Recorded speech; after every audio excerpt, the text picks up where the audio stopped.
Hi, and welcome to Session 4 of our Small Group Network training series for starting a Talk It Over ministry at your church. So far, we've established what exactly Talk It Over is and how it can fit into your overall small group strategy.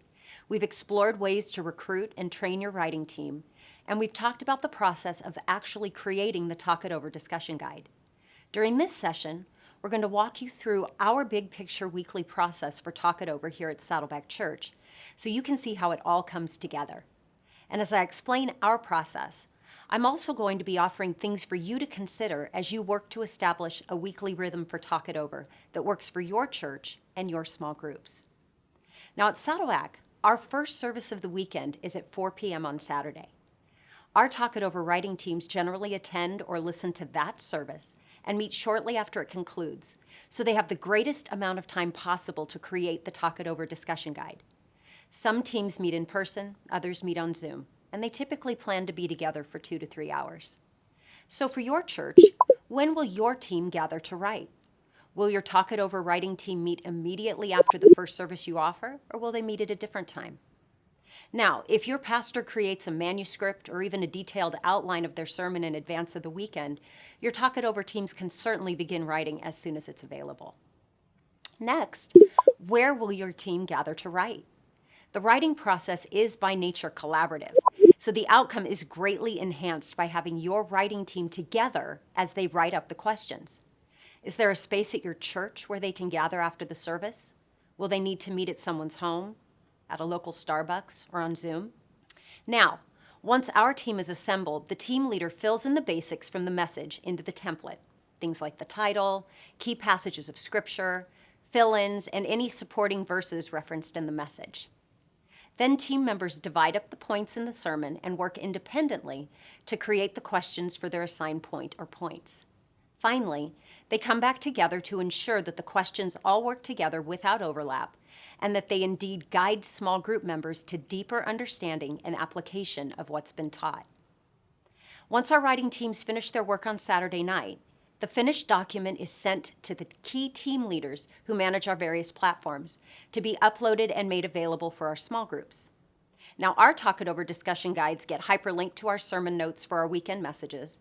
They're also accessible from a dedicated webpage, and they frequently get linked in emails from Pastor Rick and from our small groups team. So what will your team do once they finish creating the Talk It Over discussion guide? The following questions will help you think through these next steps. Who should it be sent to, and when do they need it? Does a staff member or pastor need to review it before it's posted? And after that, who will post it or copy it or email it out? Will it go to the tech team, the church receptionist, the pastor, perhaps a designated volunteer? Also consider, do you have different language groups meeting at your church? And if so, does this document need to be translated?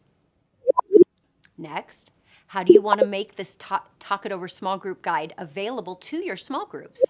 This is a question of mode or method of delivery. Where will your small groups find Talk It Over, or how will they receive it?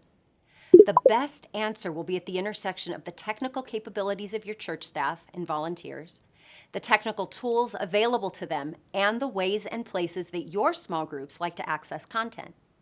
This third consideration, how your members want to access and interact with content, is actually one of the most significant. You could create the most amazing Talk It Over discussion guide the small group world has ever seen, but if it's not provided to small group hosts in the way that they want to receive it, your hosts will be frustrated and your efforts will be effectively wasted.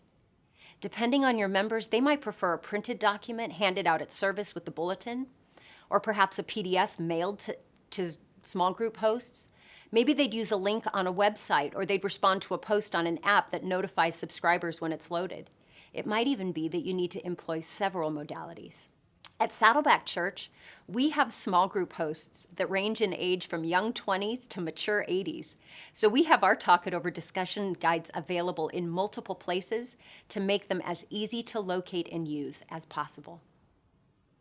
The next thing to consider is, will you have a separate landing page for Talk It Over? And if so, do you want to embed the sermon video there as well? At Saddleback, we archive our sermons on one page, and members can watch the message and find Talk It Over hyperlinked there. They can also go to our separate landing page and find the sermon and the Talk It Over discussion guides linked there. When do you want to have Talk It Over available to your small groups?